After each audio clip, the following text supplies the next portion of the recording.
രഞ്ജിത്ത്, അഷ്കർ അലി കരിമ്പ തർക്കം തീർക്കാനായി മുഷാവറ യോഗത്തിന് മുൻപ് നടന്ന യോഗത്തിൽ കൃത്യമായി നേതൃത്വം മുന്നോട്ട് വയ്ക്കുന്ന കാര്യങ്ങൾ അംഗീകരിക്കുന്നതിനപ്പുറം ഈ ആദർശ സംരക്ഷണ സമിതി എന്ന പേരിൽ ലീഗ് അനുകൂലികൾ രൂപീകരിച്ച സമാന്തര സംവിധാനം പിരിച്ചുവിടാതെ ചർച്ചയ്ക്കില്ല എന്ന നിലപാടെടുക്കുന്നു മറുവിഭാഗം.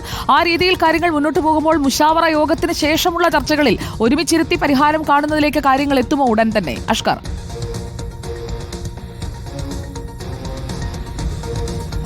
കഴിഞ്ഞ ദിവസം മലപ്പുറത്ത് ചേരാൻ നിശ്ചയിച്ചിരുന്ന സമവായ ചർച്ചയിൽ പോലും സമസ്തയിലെ വിഭാഗീയത കാരണം ഒരു സമവായം കാണാൻ നേതൃത്വത്തിന് കഴിഞ്ഞിരുന്നില്ല. അതുകൊണ്ട് തന്നെ ചർച്ച വീണ്ടും തുടരുമെന്നുള്ള ഒരു നിലപാടാണ് നേതൃത്വം സ്വീകരിക്കുകയും ചെയ്തത്. പക്ഷേ അതിന് എത്ര കാലം നീണ്ടു നിൽക്കുമെന്നുള്ളതാണ് ഏറ്റവും പ്രധാനപ്പെട്ട ചോദ്യം. മാത്രമല്ല, ഇന്ന് മുഷാവറയ്ക്ക് ആ വിഷയത്തിൽ ഒരു അന്തിമ തീരുമാനമെടുക്കാൻ കഴിയുമോ എന്നുള്ളതും കാത്തിരുന്ന് തന്നെ കാണണം.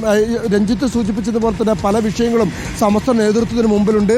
ഇന്നലെ രാത്രി വരെ ഇതുമായി ബന്ധപ്പെട്ടുകൊണ്ടുള്ള പല സംഘടിത നീക്കങ്ങളും ഇതുമായി ബന്ധപ്പെട്ടുകൊണ്ട് നടക്കുന്നു എന്നുള്ളതാണ്. നേരത്തെ എടവണ്ണപ്പാറയിൽ ഇത്തരത്തിൽ സമസ്ത കോർഡിനേഷൻ കമ്മിറ്റിയുടെ പേരിൽ ഒരു സമ്മേളനം വിളിക്കുകയും സമസ്തയുടെ തന്നെ കേന്ദ്ര മുഷാവറ അംഗത്തെ പുറത്താക്കണമെന്ന് സമസ്തയുടെ തന്നെ കീഴ്ഘടകങ്ങളുടെ ഭാരവാഹികൾ പരസ്യമായി വേദി കെട്ടി പ്രമേയം പാസ്സാക്കുന്ന സാഹചര്യം ഉണ്ടായിരുന്നു.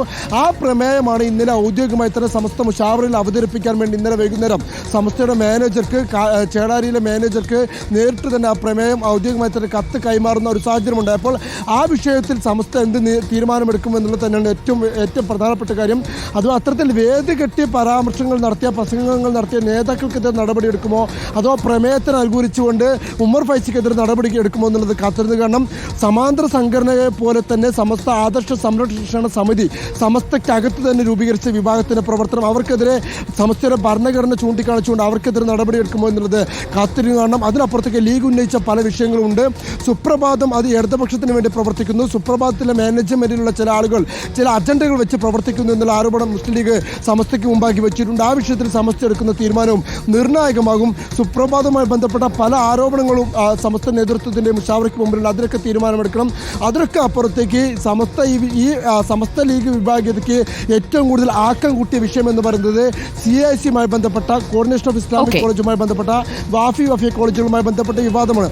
ഇന്നും അതിൻ്റെ വിവാദം കത്തിപ്പെടുന്ന സാഹചര്യത്തിൽ അതിൽ എന്ത് നിലപാട് കൂടി ഇനി സമസ്ത മുഷാവറ സ്വീകരിക്കുമെന്നുള്ളതും കാത്തിരുന്ന് കാണണം. ഓക്കെ, നമുക്ക് നീക്കങ്ങൾ നിരീക്ഷിക്കാം. അഷ്കർ അലി കരിമ്പയും VS രഞ്ജിത്തുമാണ് വിവരങ്ങൾ നൽകിയത്. മുഷാവറ യോഗം ചേരുകയാണ്.